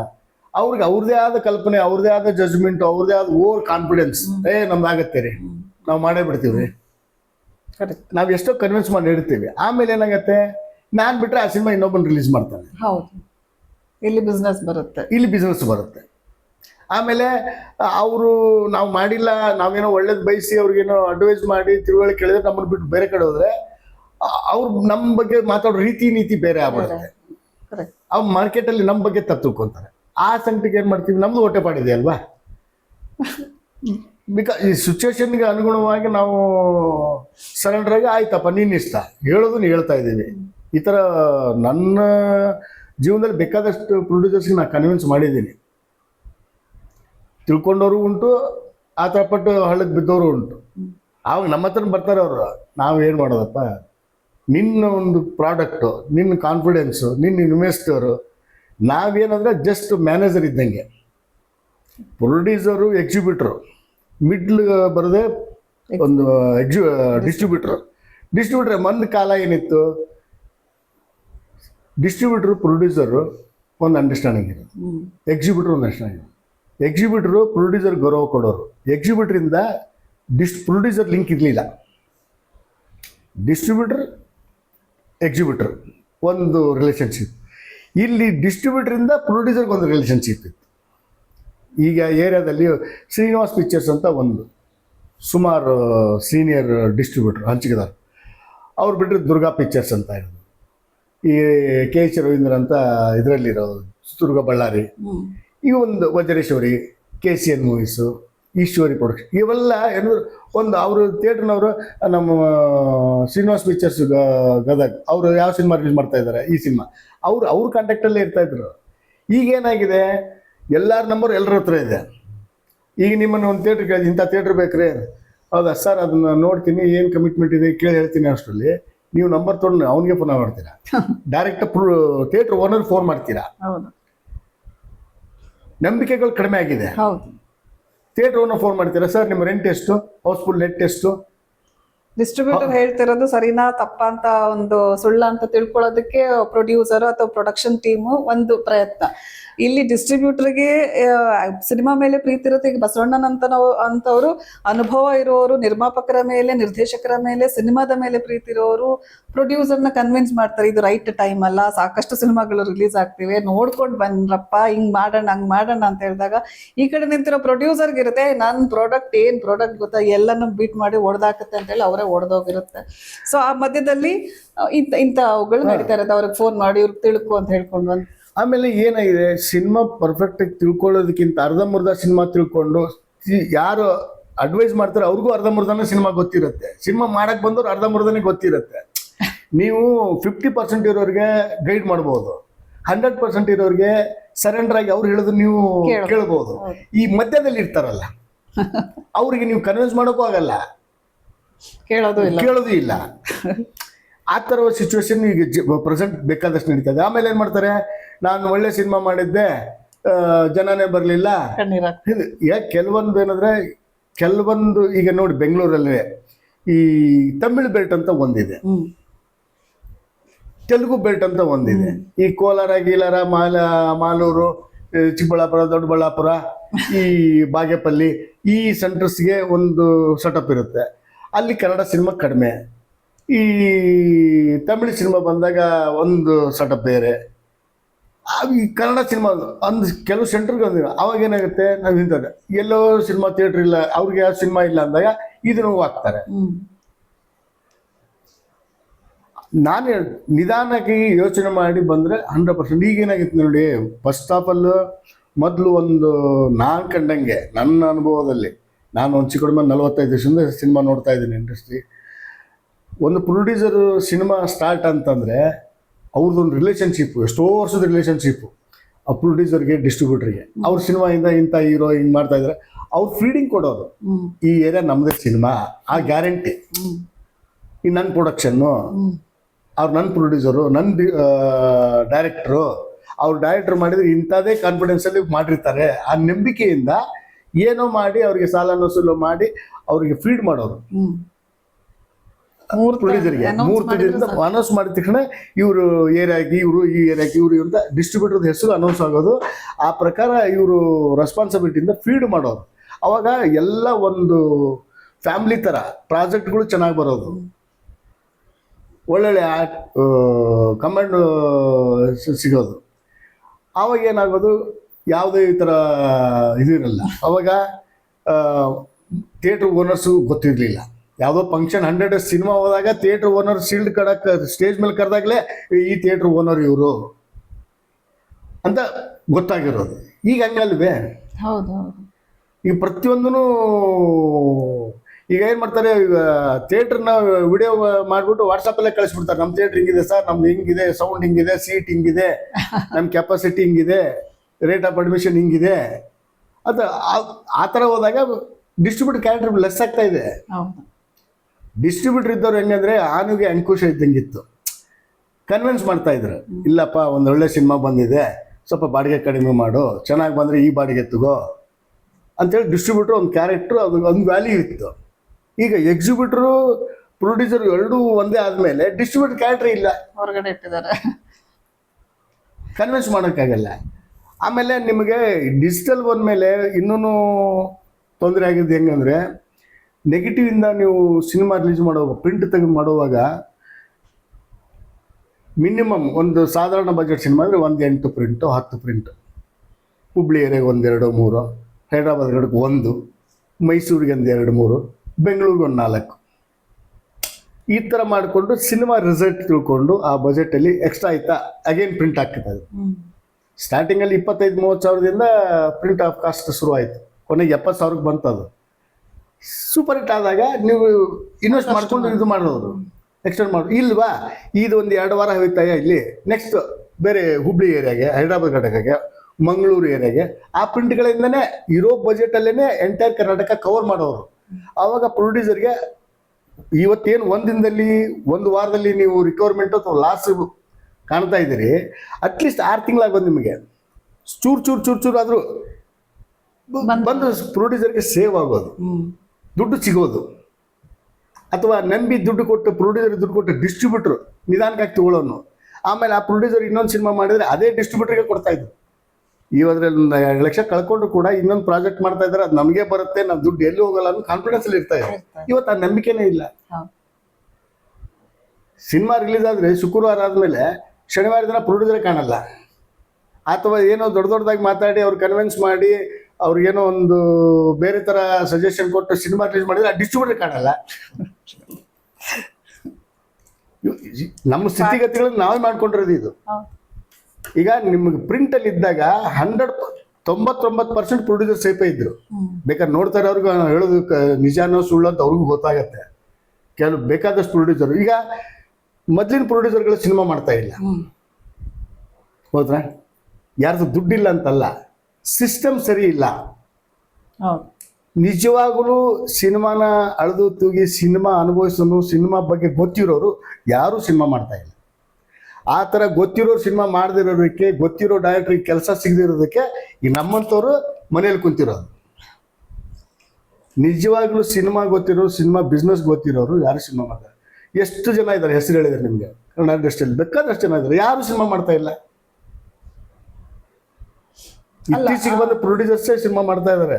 ನೀವು ಓಕೆ, ನೀವು ಹೇಳಿದ್ದು ಎಕ್ಸಾಕ್ಟ್ಲಿ ಕರೆಕ್ಟ್. ಬಟ್ ಈಗಿನ ಜನರ ಮೈಂಡ್ ಸೆಟ್ ಅಥವಾ ಈಗಿನ ಹೊಸ ಡೈರೆಕ್ಟರ್ಸ್, ಹೊಸ ಪ್ರೊಡ್ಯೂಸರ್ಸ್, ಹೊಸ ಪ್ರೊಡಕ್ಷನ್ ಹೌಸ್ಗಳ ಕಂಪ್ಲೇಂಟ್ ಏನಂತ ಹೇಳಿದ್ರೆ, ಆಗಿನವರಿಗೆ ಈಗಿನ ಮೆಥಡ್ ಆಫ್ ವರ್ಕ್ ಅರ್ಥ ಆಗ್ತಿಲ್ಲ, ಕಮ್ಯುನಿಕೇಶನ್ ಮಾಡೋಕ್ಕಾಗಲ್ಲ, ಮಲ್ಟಿಪ್ಲೆಕ್ಸ್ಗಳು ಬಂತಿವೆ, ಇಮೇಲ್ ಮಾಡೋದೇ ಕಷ್ಟ, ಶೋ ಟೈಮಿಂಗ್ಸ್ ಫಿಕ್ಸ್ ಮಾಡೋದೇ ಕಷ್ಟ, ನಿಮ್ದು ಆಗಿದ್ದು ಬಿಡ್ರಿ ಏನು morning show, first show, second show, late night show ಅಂತ ಇತ್ತು, ಇವಾಗ ಹಂಗಲ್ಲ, ಇಲ್ಲ ಟೈಮಿಂಗ್ಸ್ ಇರುತ್ತೆ, ಅಪ್ಡೇಟ್ ಆಗಬೇಕು ಅಂತ ಈಗ ಅವ್ರದ್ದು ಒಂದು ಕಂಪ್ಲೇಂಟ್ಸ್ ಇರುತ್ತೆ. ಅದನ್ನ ಹೆಂಗೆ ಅಡ್ರೆಸ್ ಮಾಡ್ತೀರಿ? ಈಗ ನೋಡಿ ಮೇಡಮ್, ಅಪ್ಡೇಟ್ ಆಗ್ಬೇಕಂದ್ರೆ ನನಗೆ ವಯಸ್ಸಾಯ್ತು ಅನ್ಕೊಳ್ಳಿ, ನನ್ನ ಮಗ ಇದ್ದಾನೆ, ಈಗ ನಾನು ಇನ್ವೆಸ್ಟ್ ಮಾಡಿ ಒಂದು ಪ್ರೊಡ್ಯೂಸರ್ ಆಗಿ ನನಗೀಗ ಮೊಬೈಲಲ್ಲಿ ಎಷ್ಟು ಗೊತ್ತು ಅಷ್ಟು ಗೊತ್ತು, ಡಿಜಿಟಲಲ್ಲಿ ಎಷ್ಟು ಗೊತ್ತು ಅಷ್ಟು ಗೊತ್ತು. ಬಟ್ ನಾವಿದೀವಿ ಅಂತ ನಮ್ಮ ಮಕ್ಕಳು ನಂಗೆ ಇಟ್ಟಿಲ್ಲ, ನಮ್ಮ ಮಕ್ಕಳು ಅಪ್ಡೇಟೇ ಮಾಡಿದ್ದೀವಿ ನಾವು, ನಮ್ಮ ಮಕ್ಕಳು ಅಪ್ಡೇಟ್ ಇದ್ದಾರೆ. ಇದರಲ್ಲಿ ಸಕ್ಸಸ್ ಕಾಣ್ತಾ ಇದ್ದೀವಿ ಅಂದರೆ ನಾನು ಅಲ್ಲಿ ಅಪ್ಲಿಕೇಶನ್ ಹಾಕು, ಇಲ್ಲಿ ಜಾಬ್ ಹೋಗು ಅಂತ ನನ್ನ ಮಕ್ಕಳಿಗೆ ಹೇಳ್ಬೋದು, ಇದರಲ್ಲೇ ಮುಂದುವರಿಸ್ತಾ ಇದ್ದೆ ನಾನು. ಈಗ ಬೇಡ್ರ ಕಣ್ಣಪ್ಪ ಟೈಮ್ ಬೇರೆ, ಯಜಮಾನ ಟೈಮ್ ಬೇರೆ, ಕನಸುಗಾರ ಟೈಮ್ ಬೇರೆ, ಹೌದು, ಈಗಿನ ಟೈಮ್ ಬೇರೆ. ನಾನು ಹೇಳೋದು ಅಪ್ಡೇಟ್ ಆಗ್ತಾ ಇಲ್ಲ ಅಂದ್ಬಿಟ್ಟು ನೀವು ಕನ್ವಿನ್ಸ್ ಮಾಡಬೇಕು. ಈಗ ಯಾವುದೋ ನಿರ್ಮಾಪಕರಿದ್ದರೆ ನೀವು ಹೇಳಬೇಕು, ಇದಿದೆ, ಹಿಂಗಿದೆ. ಮಲ್ಟಿಪ್ಲೆಕ್ಸ್ ಬಗ್ಗೆ ಎಲ್ಲರೂ ಗೊತ್ತು, ತಿಳುವಳಿಕೆ ಈಗ ಏನಿದೆ, UFO ಕ್ಯೂಬ್ಗೆ ನೀವು ಸಾಧಾರಣವಾಗಿ ಒಂದು ಥಿಯೇಟ್ರಿಗೆ ಸಿನಿಮಾ ರಿಲೀಸ್ ಮಾಡಬೇಕಂದ್ರೆ ಒಂದು ರೇಂಜಿಗೆ ಮಾಡಿದರೆ 20,000 ರೂಪಾಯಿ ಬೇಕು ಫಾರ್ ವೀಕ್. 200 ಥಿಯೇಟ್ರ್ ಮಾಡ್ತೀವಿ ಅಂದ್ಕೊಳ್ರಿ, 200 ಥಿಯೇಟ್ರಿಗೆ 20 ಇಂಟು 200 ಎಷ್ಟಾಯಿತು? 4 ಲಕ್ಷ ಆಯ್ತು. 4 ಲಕ್ಷ ಯಾಕೆ ಮೇಡಮ್? 20 ಥಿಯೇಟ್ರ್ 200, 20,000. ಓಕೆ, 40. ಹೌದ್ರಾ? ಈ ರಿಲೀಸ್ಗೆ ಬನ್ಲಿ ಥಿಯೇಟ್ರ್ ನಾನು ಹೇಳ್ತಾರೆ, ಪೇಪರು ಇನ್ನೊಂದು ನಿಮ್ಮ ಕೆಪಾಸಿಟಿ ಮೇಲೆ ಮೀಡಿಯಾಕ್ಕೆ ಹೋಗ್ತಿರೋ, ಟಿವಿಗೆ ಹೋಗ್ತಿರೋ, ಡಿಜಿಟಲ್ ಇವೆಲ್ಲ. ಆವಾಗ ಏನಾಗತ್ತೆ, 1 ಕೋಟಿ ರೂಪಾಯಿ, 50 ಲಕ್ಷ ಸಿನಿಮಾ ಮಾಡಿದ್ರೆ ರಿಲೀಸ್ಗೆ 1 ಕೋಟಿ ಬೇಕು. 1 ಕೋಟಿ ಬರುತ್ತೆ ಅಂತ ಕಾನ್ಫಿಡೆನ್ಸ್ ಇದ್ರೆ ಮಾಡ್ತೀವಿ. ಅಂದರೆ ಆವಾಗ ಏನಾಗೋದು, ಆ ನಿರ್ಮಾಪಕರ ಮೈಂಡ್ ಸೆಟ್ ಏನು, 80 ಲಕ್ಷಕ್ಕೆ ಸಿನಿಮಾ ಆಯಿತು, 2 ಕೋಟಿ ಸಿನಿಮಾ ಆಯಿತು, ನಾವು ಒಂದು 6 ಸೀಟ್ರು 4 ಸೀಟ್ರು DR ಅಥವಾ ಒಂದು 24 ಶೂಟ್ 12 ಶೂಟ್ರು ಒಂದು ಬ್ಯಾನರು, ಈ ಒಂದು ಸಿಸ್ಟಮಲ್ಲಿ ರಿಲೀಸ್ ಮಾಡ್ತಾಯಿದ್ರು. ಅವಾಗ ಬರ್ತಾಯಿದ್ದಾರೆ ಜನ, ಬರ್ತಾಯಿದ್ದಾರೆ ತಾನೆ, 100% ಬರ್ತಿದ್ರು. ನಿಮಗೆ ಯಾವಾಗ ಡಿಜಿಟಲ್ಲು ಮೀಡಿಯಾ ಇನ್ನೊಂದು, ಈಗ ಏನಾಗಿದೆ, ಪ್ರತಿಯೊಂದೂ ನಿಮ್ಗೆ ಮೊಬೈಲಲ್ಲಿ ಹೋಗ್ತಾ ಇದ್ರೆ, ಟಿ ವಿಯಲ್ಲಿ 108 ಚಾನಲ್, ಒಂದು ಚಾನಲ್ಲು ತೃಪ್ತಿಯಾಗಿ ಟೈಮ್ ಕೊಟ್ಟು ನೋಡೋಕ್ಕೆ ಪೇಷನ್ಸೇ ಇಲ್ಲ. ಹೌದು, ನೀವು ಡಿಜಿಟಲ್ ಅಂದರೆ ನೀವು ಇದನ್ನೆಲ್ಲ ಮೀರಿ ಥಿಯೇಟ್ರಿಗೆ ಜನ ಬರ್ಸ್ಬೇಕಲ್ಲ. ನೀವು 10 ಲ್ಯಾಂಗ್ವೇಜು 10 ಥರ ವೆರೈಟಿ ಸೀರಿಯಲ್ಲು, 10 ಥರ ವೆರೈಟಿ ಎಂಟರ್ಟೈನ್ಮೆಂಟ್ ಶೋಗಳು, ಪ್ರತಿಯೊಂದು ನಿಮಗೆ ಟಿವಿಯಲ್ಲಿ ಮನೆಯಲ್ಲಿ ಸಿಗ್ತಾ ಇದೆ. ಇವನ್ನೆಲ್ಲ ಮೀರಿ ನಾನು ನೋಡಲೇಬೇಕು ಅಂತ ಥಿಯೇಟ್ರಿಗೆ ಬರಬೇಕು, ಆ ಥರ ಸಿನಿಮಾ ಮಾಡ್ಬೇಕು. ಆ ಥರ ಸಿನಿಮಾ ಮಾಡ್ಬೇಕಂದಾಗ ಒಬ್ಬ ನಿರ್ಮಾಪಕನಿಗೆ ಎಷ್ಟು ಸಪೋರ್ಟ್ ಆಗಿರ್ಬೇಕು ನಾವು. ಏನು ಅಂತಾರೆ ಕೆಲವು ಸೀನಿಯರ್ಸು, ಸಿನಿಮಾ ಮಾಡೋ ಸುಲಭ ರೀ, ಸಿನಿಮಾ ಜನಗಳಿಗೆ ರೀಚ್ ಮಾಡೋದೇ ಕಷ್ಟ ಆಗಿದೆ ಅಂತಾರೆ. ಸಿನಿಮಾ ಮಾಡೋ ಸುಲಭ, ಸಿನಿಮಾ ಮಾಡಿದ್ರೆ ರೀಚ್ ಮಾಡೋದು ಹೆಂಗೆ, ಈ ಪರಿಸ್ಥಿತಿ ಬಂದೋಗಿದೆ. ಆಮೇಲೆ ಏನಾಗಿದೆ, paper publicity, poster publicity, UFO cube, multiplex, ಇಷ್ಟೇ ಹ್ಯಾಪಿ ಆಗಿದ್ದಾರೆ. ನಿರ್ಮಾಪಕ ಅಂತ ಬಂದು ದುಡ್ಡು ಹಾಕಿದವನು ರಿಲೀಸ್ ಆದಮೇಲೆ ಒಂದು ಹೆಂಗೆ ಅಳಲು ತೊಗೊಂಡ್ರೆ 100 ರೂಪೀಸ್ ಇನ್ವೆಸ್ಟ್ ಮಾಡಿದ್ವಿ, 30 ರೂಪೀಸ್ ಆದ್ರೂ ಬಂದರೆ ಇನ್ನೊಂದು ಮರಳು ಯತ್ನ ಮಾಡೋಂಥ ಒಂದು ಸ್ಟೇಜ್ ಇತ್ತು. 100ಕ್ಕೆ 100 ರೂಪಾಯಿನೂ ಹೋಗ್ಬಿಟ್ರೆ ಇನ್ನೇನು ಸಿನಿಮಾ ಮಾಡೋದು, ಸಿನಿಮಾ ಕೇಳಿದ್ರೆ ಡೈಜೆಷನ್ ಆಗ್ತಾ ಇಲ್ಲ. ಎಷ್ಟು ನಿರ್ಮಾಪಕರು ಈ ಸಿಚುವೇಶನ್ಲಿದ್ದಾರೆ. ಸಿನಿಮಾ ಗೊತ್ತಿಲ್ಲದವ್ರಿಗೆ ಆಮೇಲೆ ಹೇಳ್ಬಾರ್ದು, ಕೆಲವೊಂದು ಟೆಕ್ನಿಷಿಯನ್ ತಪ್ಪು ತಿಳ್ಕೊಂಡ್ರು ಪರವಾಗಿಲ್ಲ, ಪೂರ್ತಿ ಸಿನಿಮಾ ತಿಳ್ಕೊಂಡು ಒಬ್ಬ ಪ್ರೊಡ್ಯೂಸರ್ಗೆ ಅಪ್ರೋಚ್ ಮಾಡಿ ಒಂದು ಕತೆ ಮಾಡಿ ನೀಟ್ ಸಿನಿಮಾ ಮಾಡಿದರೆ ಓಕೆ. ಅರ್ಧಂಬರ್ಧ ಕೆಲಸಗಳು ಕಲ್ತ್ಕೊಂಡು, ಅರ್ಧಂಬರ್ಧ ಒಂದಿಷ್ಟು ತಿಳುವಳಿಕೆ ಇಟ್ಕೊಂಡು, ಯಾರೋ ಸಿನಿಮಾನೇ ಗೊತ್ತಿಲ್ಲವ್ರಿಗೆ ಇಲ್ಲಿದ್ರೆ ಆಮೇಶ ಒಡ್ಡಿ ಸಿನಿಮಾದಲ್ಲಿ ಹಂಗಾಗತ್ತೆ ಹಿಂಗಾಗತ್ತೆ, ಅದು ಅಲ್ಲಿ ಬರುತ್ತೆ, ಇದು ಇಲ್ಲಿ ಬರುತ್ತೆ ಅಂತ ಸುಳ್ಳುಗಳು ಹೇಳ್ಕೊಂಡು ಆ ನಿರ್ಮಾಪಕನಿಗೆ, ಸಿನಿಮಾ ಗೊತ್ತಿಲ್ಲ ನಿರ್ಮಾಪಕನಿಗೆ ಸಿನಿಮಾ ತೋರ್ಸೋಕೆ ಹೋಗಿ ಅವ್ನು ಕಳ್ಕೊಂಡು ಇವ್ರಿಗೂ ಲೈಫ್ ಇಲ್ಲ, ನಂಬಿ ಬಂದವ್ರಿಗೂ ಲೈಫ್ ಇಲ್ಲ. 99% ಇದೇ ನಡೀತಾ ಇದೆ. ಈಗ ಸುಮ್ಮನೆ ನಾವು ಡಿಸ್ಟ್ರಿಬ್ಯೂಟರ್ ಸರಿ ಇಲ್ಲ, ಡಿಸ್ಟ್ರಿಬ್ಯೂಟರ್ ಕಳ್ಳ, ಥಿಯೇಟರ್ನವ್ರು ಕಳ್ಳರು. ಮೇಡಮ್ ನಾವು ಪ್ರಾಪರ್ ಆಗಿದ್ರೆ ಎಲ್ಲರೂ ಕರೆಕ್ಟಾಗಿದ್ರೆ ಸಿಗ್ತಾರೆ. ನಾನೊಬ್ಬ ಫ್ರಾಡ್ ಥಿಂಕ್ ಮಾಡ್ತಾ ಇದ್ರೆ ನನಗೆ ಸಿಗೋ ಸರ್ಕಲ್ ಅದೇನೆ. 100%. ಅಲ್ವ, ನಾವು ನಿಯತ್ತಾಗಿರ್ಬೇಕು, ನಮ್ಮ ಕಾನ್ಸೆಪ್ಟ್ ಇನ್ನೊಬ್ರು ಮೆಚ್ಕೊಳ್ಳೋ ಥರ ಇರಬೇಕು. ಆಮೇಲೆ ಫಸ್ಟ್ ಆಫ್ ಆಲ್ ಬೇಸಿಕ್ ಎಷ್ಟು ಕೋಟಿ ಸಿನಿಮಾ ಮಾಡಿದ್ರೆ ಇನ್ವೆಸ್ಟ್ಮೆಂಟ್ ಅಲ್ಲ, ನಿಮ್ಮ ಸಮಯ, ನಿಮ್ಮ ತಾಳ್ಮೆನೆ ಫಸ್ಟ್. ಈ ಸಿನಿಮಾ ಇನ್ವೆಸ್ಟ್ಮೆಂಟ್ ತಾಳ್ಮೆ. ಸಿನಿಮಾ ಮಾಡಿ ಮಾಡದೇ ಇರಿ, ಸಿನಿಮಾ ನೋಡಿ ರಿಲೀಸ್ ಮಾಡಿ, ಎಲ್ಲದಕ್ಕೂ ತಾಳ್ಮೆ ಇರಬೇಕು. 1.5 ವರ್ಷ ಸಿನಿಮಾ ಮಾಡಿರ್ತಾರೆ, 1.5 ತಿಂಗಳು ಕಾಯಲ್ಲ. ಡೇಟ್ಗೋಸ್ಕರ, ಟೈಮಿಂಗ್ ಕೊಟ್ಟರೆ, ಒಳ್ಳೆ ಥಿಯೇಟರ್ ಸೆಟಪ್ಗೋಸ್ಕರ. ಬೇಡದಿರೋದೆಲ್ಲನೂ ನಿಮಗೆ ಸಿನಿಮಾದಲ್ಲಿ ಖರ್ಚಾಗಿರೋ ಬಜೆಟ್ ಒಂದೇ ಇರುತ್ತೆ, ಸ್ಕ್ರೀನ್ ಮೇಲೆ ಕಾಣೋ ಅಷ್ಟು. ಬೇಡದಿರೋದನ್ನೇ ಇನ್ವೆಸ್ಟ್ ಮಾಡ್ತೀರಾ. ಬೇಡದಿರೋದು ಅದೆಲ್ಲನೂ ತೊಗೊಂಡು ಸಿನಿಮಾ ಮೇಲೆ ಹಾಕ್ಬಿಟ್ಟು ಇಷ್ಟು ಕೋಟಿ ಲಾಸ್ ಆಯ್ತಂದ್ರೆ ಅದಕ್ಕೆ ಜನ ಹೊಣೆನಾ? ಅಲ್ಲ, ಅದು ಏನಾಗುತ್ತೆ, ನೀವೊಂದು ಮಾತು ಹೇಳಿದ್ರೆ ತಾಳ್ಮೆ ಇಲ್ಲ ಅಂತ ಹೇಳ್ಕೊಂಡು, ಈ ತಾಳ್ಮೆ ಇಲ್ಲ ಅನ್ನೋ ಪರಿಸ್ಥಿತಿ ಯಾಕೆ ಬರುತ್ತೆ ಅಂತ ಹೇಳಿದ್ರೆ ತಡ್ಕೊಳ್ಳೋ ಶಕ್ತಿ ಇರಲ್ಲ ಯಾರಿಗೆ? ಪ್ರೊಡ್ಯೂಸರ್ಗೆ. ಈ ಪ್ರೊಡ್ಯೂಸರ್ ಅಂತ ಒಬ್ಬರನ್ನ ಕರ್ಕೊಂಡು ಬಂದಿರ್ತಾರೆ ಒಂದು ಸಿನಿಮಾ ತಂಡ, ಆತನಿಗೆ ಸಿನಿಮಾ ಬಗ್ಗೆ ಆಸಕ್ತಿ ಇರುತ್ತೋ ಇಲ್ಲವೋ ಗೊತ್ತಿಲ್ಲ. ಒಟ್ಟಿನಲ್ಲಿ ಅವ್ರಿಗೇನಿರುತ್ತೆ, ಅವ್ರ ಹತ್ರ ಒಂದಷ್ಟು ದುಡ್ಡು ಇರುತ್ತೆ, ಇಲ್ಲಿ ಹೋಗಿ ಕನ್ವಿನ್ಸ್ ಮಾಡಿಬಿಟ್ಟಿರ್ತಾರೆ. ಇವಾಗ ನೋಡಿ ಹಿಂಗೆ OTT ನಲ್ಲಿ ದುಡ್ಡು ಬಂದ್ಬಿಡುತ್ತೆ, ಡಿಜಿಟಲ್ ರೈಟ್ಸ್ ಹೋಗ್ಬಿಡುತ್ತೆ, ಥಿಯೇಟ್ರಿಗೆ ಏನಿಲ್ಲ ಅಂದ್ರೂ ಮಲ್ಟಿಪ್ಲೆಕ್ಸ್ಗೆ ಜನ ತುಂಬಿಡ್ಬೋದು ಅನ್ನೋ ಒಂದು ಕಾರಣಕ್ಕೆ 50 ಲಕ್ಷನೋ 1 ಕೋಟಿ ಹಾಕಿಬಿಡಿ ಅಂತ ಶುರು ಆಗೋದು. ಅದೆಲ್ಲೋ 2-3 ಕೋಟಿಗೆ ತಲುಪಿಟ್ಟಿರುತ್ತೆ. ಅಪ್ಪ ಸಿನಿಮಾ ಪ್ರೀತಿ ಇರುತ್ತೆ, ಅವ್ರಿಗೆ ಏನೋ ಒಂದು ಸಾಧನೆ ಮಾಡಬೇಕು ಅಂತ ಬಂದಿರ್ತಾರೆ ಪಾಪ. ಎಲ್ಲೆಲ್ಲಿಂದೋ ಗುಡ್ ವಿಲ್ಲಲ್ಲಿ ದುಡ್ಡು ತಂದು ಹಾಕಿರ್ತಾರೆ. ಸಿನಿಮಾ ಫಸ್ಟ್ ಕಾಪಿ ಬಂದ ತಕ್ಷಣ ಶುರುವಾಗುತ್ತೆ, ಯಾವಾಗ ರಿಲೀಸ್. ಯಾಕೆ ಅಂತ ಹೇಳಿದ್ರೆ ಇಲ್ಲಿ ಬಡ್ಡಿ ಕಟ್ಟಕ್ ಆಗ್ತಿರಲ್ಲ, ಅಥವಾ ಗುಡ್ ವಿಲ್ಲಿಂದ ಏನು ಇಷ್ಟು ಟೈಮಿಗೆ ಅಂತ ತಂದಿರ್ತಾರೆ, ಅವ್ರಿಗೇನೋ ಎಮರ್ಜೆನ್ಸಿ ಇರುತ್ತೆ, ಅವ್ರಿಗೆ ಅದನ್ನ ತಡ್ಕೊಳಕ್ ಆಗದಿರುವಂತ ಪರಿಸ್ಥಿತಿಯಲ್ಲಿ ನೀವು ಹೇಳಿದ ಎಲ್ಲಾ ಸಿಚುವೇಶನ್ ನಿರ್ಮಾಣ ಆಗ್ಬಿಡುತ್ತೆ. ರಿಲೀಸ್ ಆದ್ಮೇಲೆ ಡಿಸ್ಟ್ರಿಬ್ಯೂಟರ್ ಕಾಣೆ ಆಗಿರುತ್ತೆ, ಇಲ್ಲ ಪ್ರೊಡ್ಯೂಸರ್ ಕಾಣೆ ಆಗಿರ್ತಾರೆ, ಇಲ್ಲ ಸಿನಿಮಾ ತಂಡನೇ ಕಾಣೆ ಆಗಿರುತ್ತೆ. ಲಾಸ್ಟಿಗೆ ಎಲ್ಲಾ ವರ್ಕ್ ಎಲ್ಲರೂ ಒಂದು ಕಡೆ ಕೂತ್ಕೊಂಡು ಮೊಬೈಲ್ ಮುಂದೆನೋ ಟಿವಿ ಮುಂದೆನೋ ಅಳ್ತಾ ಇರ್ತಾರೆ, ನಮ್ಮ ಸಿನಿಮಾ ಇಲ್ಲ, ಕೊನೆಗೆ ಸಿನಿಮಾನೇ ಕಾಣದೆ ಆಗಿರುವಂತ ಪರಿಸ್ಥಿತಿ ಬಂದು ಬಿಟ್ಟಿರುತ್ತೆ. ಆಕ್ಚುಲಿ ನೀವು ಅವಾಗ ಹೇಳ್ತಿದ್ರಲ್ಲ, ಸಿನಿಮಾ ಮುಹೂರ್ತ ಟೈಮಿಗೆ ಇಂಥ ಸಿನಿಮಾ ಆಗ್ತಿದೆ ಅಂತ ಒಂದು ಮುಹೂರ್ತ ಮಾಡಿ ಅನೌನ್ಸ್ ಮಾಡಿದ ತಕ್ಷಣ ಡಿಸ್ಟ್ರಿಬ್ಯೂಟರ್ಸ್ ಅಥವಾ ಎಕ್ಸಿಬಿಟರ್ಸ್ ಇರ್ಬೋದು, ಅಥವಾ ಸಿನಿಮಾ ಪ್ರೀತಿ ಇರೋರ ಒಂದು ಬೆಲ್ಟಲ್ಲಿ ಈ ಹೀರೋನ್ ಸಿನಿಮಾ ನಡೆಯುತ್ತೆ, ಇಂಥ ಕಾನ್ಸೆಪ್ಟ್ಗಳು ನಡೆಯುತ್ತೆ ಅಂತ ಆದಾಗ ಫೀಡಿಂಗ್ ಬಂದ್ಬಿಡೋದು, ಆ ಸಿನಿಮಾ ಆಗೋದಕ್ಕೆ ಒಂದು ಪೂರಕ ಆಗೋದು ಅಂತ ಆ ಕಾಲ ಆದಷ್ಟು ಬೇಗ ಬಂದು ಬಿಡ್ಲಿ. ಬಿಕಾಸ್ ಸಿನಿಮಾ ಪ್ರೀತಿ ಮಾಡೋರು ಅತಿಯಾಗಿ ರಕ್ತದಲ್ಲಿ ನಮಗೆ ಸಿನಿಮಾಗಳಿವೆ ಅಂತ ಒಂದು ಕಾಲ ಬಂದು ಬಿಡ್ಲಿ, ಅಥವಾ ಅಂತ ಒಂದು ಕಾಲವನ್ನು ಸೃಷ್ಟಿ ಮಾಡುವ ಯೋಗ್ಯತೆ ಈಗಿನ ಜನರೇಷನ್ಗೆ ಸಿಕ್ಕಿಬಿಡ್ಲಿ ಅಂತ ಆಶಿಸುತ್ತಾ ಮುಂದಿನ ಒಂದು ಕ್ವೆಶ್ಚನ್ಸ್. ಸರ್, ನೀವು ಪ್ರೊಡ್ಯೂಸರ್ ಡಿಸ್ಟ್ರಿಬ್ಯೂಟರ್ ಆದ್ರಿ, ಮೇಕಪ್ ಇಂದ ಡಿಸ್ಟ್ರಿಬ್ಯೂಷನ್, ನೆಕ್ಸ್ಟ್ ಪ್ರೊಡ್ಯೂಸರ್ ಕೂಡ ಆದ್ರಿ. ಆ ಒಂದು ಟೈಮ್ ಹೇಗಿತ್ತು? ಯಾಕೆ ಪ್ರೊಡ್ಯೂಸರ್ ಆದ್ರಿ? ಯಾಕೆ ಸಿನಿಮಾ ನಿರ್ಮಾಣ ಮಾಡಬೇಕು ಅಂತ ಯಾಕೆ ಅನಿಸ್ತು?